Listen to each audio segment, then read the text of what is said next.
Kagabi lang naiuwi ang labi ng 19 na taong gulang na college freshman na si Kenneth Alcedo sa kanilang bahay sa Dasmariñas, Cavite para iburol. Linggo ng madaling araw huling nakita ng pamilya Alcedo si Kenneth na nagpaalam daw noon na sasama sa isang outing. Pero inabot na ng gabi, wala pang paramdam si Kenneth. Hindi rin makontak ang kanyang cellphone ayon sa kanyang ina. Bandang alas 9 ng gabi nitong linggo, ilang kaibigan ni Kenneth ang nagpaabot ng mensahe na nasa isang ospital sa General Trias, Cavite ang binatilyo at wala ng buhay. Agad daw nagpunta ang mga magulang ni Kenneth sa ospital. Pagdating po namin doon, tinanong namin kung nandun ba si Kenneth Alcedo. Sabi ng counter o yung information na wala silang alam na Kenneth Alcedo. Until such time na pinakita namin yung larawan ng anak namin.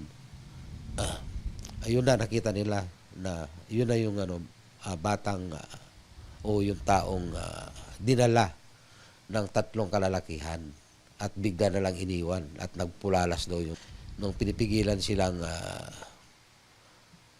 wag umalis sapagkat kukuran sana sila ng salaysay. Dahil po ang declared po ng 3 yun ay isang hit and run yung anak ko.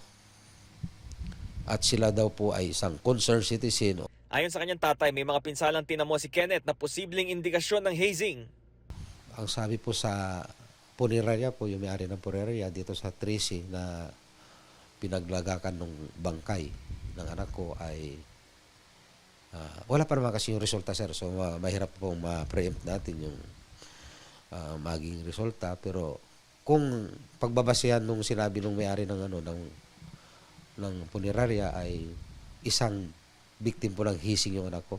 Sobrang lasog po yung ng hita sa likod ng paa ng anak ko po. Tapos marami pong parte sa may balita pa kami. Hindi lang po balita proven po na yung ari po ng anak ko sinilagyan po ng sili nakuha po sa kanya pati sa puwit po niya. Mayroon pong sili doon po ako parang sobrang aawa sa anak ko at sobrang galit na po ako sa mga gumawa po nito. Dahil parang nababoy po ng gusto yung anak ko.